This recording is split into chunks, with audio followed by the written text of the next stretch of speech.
নমস্কার বন্ধুরা, দেখো আজকে একটা পুরানো দিনের রান্না নিয়ে এসেছি তোমাদের সামনে। কি বলো তো, এটা হলো চিংড়ি মাছ, মটরের ডাল, নারকেল একসঙ্গে মিক্সিতে আমি পেস্ট করে রেখেছি।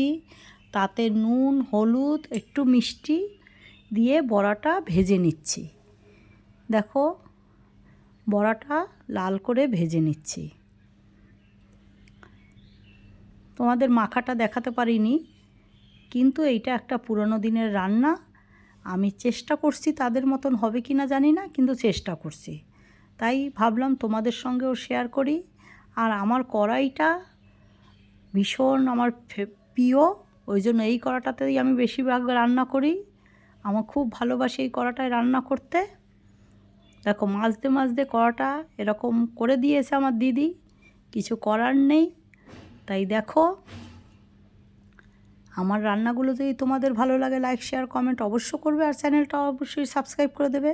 বড়াগুলো ভেজে তুলে নিয়েছি, দিয়েছি তেজপাতা আর জিরা ফোড়ন। আর আমি একটু আলু দিচ্ছি, এটা আলু ছাড়াও ভালো লাগে, আলু দিয়েও ভালো লাগে, কেন পুরোনো দিনে আলু দিয়েই করতো। তাই আমার বাড়ি আলু সবাই ভালোবাসে, তাই আলুটা একটু বেশি করেই দিয়েছি। দেখো আলুটা ভেজে নিচ্ছি আর মশলা তৈরি করে নিচ্ছি। কি দেখো একসাথে সব মশলা। এখানে একটা পেঁয়াজ দিয়ে দিয়েছি মিডিয়াম সাইজের, 2 কোয়া রসুন দিয়েছি, 1 ইঞ্চি আদা দিয়েছি, একটা টমেটো দিয়েছি, লঙ্কার গুঁড়ো, জিরার গুঁড়ো, হলুদ, নুন, মিষ্টি একসঙ্গে পেস্ট করে নিয়েছি। এই পেস্টটা এই আলুর ভিতরে দিয়ে দেব।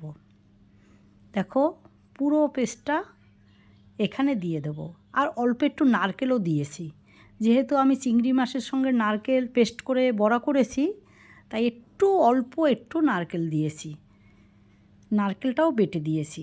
দেখো এবারে ভালো করে কষিয়ে নেব, যত সুন্দর কষানো তত সুন্দর খেতে। তাই পেঁয়াজ রসুন কিন্তু খুব বেশি না, একটা পেঁয়াজই দিয়েছি আর 2 কোয়া রসুন দিয়েছি, আর 1 ইঞ্চি আদা, আর ঘরোয়া মশলা লঙ্কার গুঁড়ো, হলুদ, জিরার গুঁড়ো, নুন, মিষ্টি এই দিয়ে পেস্টটা একবারে তৈরি করে নিয়েছি মিক্সার মেশিনে।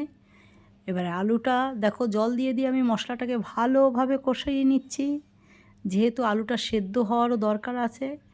আর যত সুন্দর কষানো হবে এটা ভীষণ ভালো লাগে।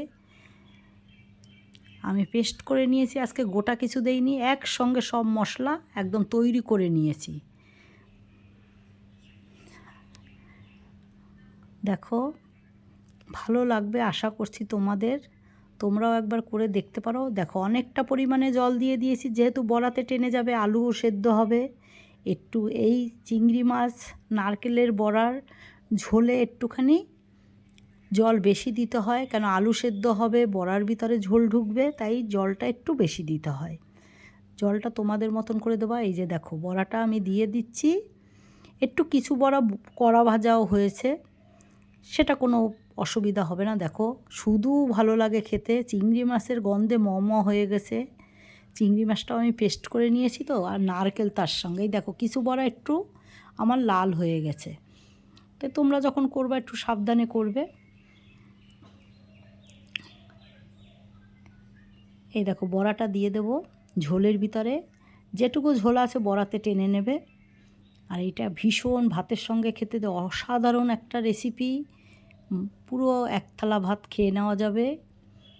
কারা কারা এভাবে চিংড়ি মাছ বেটে বড়া নারকেল দিয়ে আর মটরের ডাল দিয়ে কারা কারা করো অবশ্যই জানিও।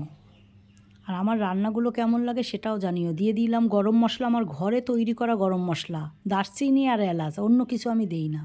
আর দিয়ে দিচ্ছি একটু ঘি, ভীষণ ভালো লাগে। আমি পেঁয়াজ রসুন ব্যবহার করি না, কিন্তু চিংড়ি মাছ দিয়েছি তাই একটু পেঁয়াজ রসুন দিয়েই করলাম আজকে। করে দেখো দারুণ গন্ধে একদম হয়ে যাচ্ছে, ভীষণ সুন্দর ভীষণ সুন্দর। তোমরা করে খেয়ে অবশ্যই জানিও কেমন হচ্ছে। একটা পুরনো দিনের রান্না তোমাদের সামনে আমি তুলে ধরতে পেরেছি, এটা আমার কাছেও অনেক বড় পাওয়া। তাই দেখো কত সুন্দর হয়েছে। তাই আমি তো টেস্টটা তোমাদের বোঝাতে পারছি না, তাই তোমরা তৈরি করে খেয়ে জানিও কেমন হয়েছে। দেখো কত সুন্দর কালার হয়েছে, এইটুকু ঝোলও টেনে যাবে। ভালো লাগলে লাইক শেয়ার কমেন্ট আর চ্যানেলটা সাবস্ক্রাইব করে দেবে।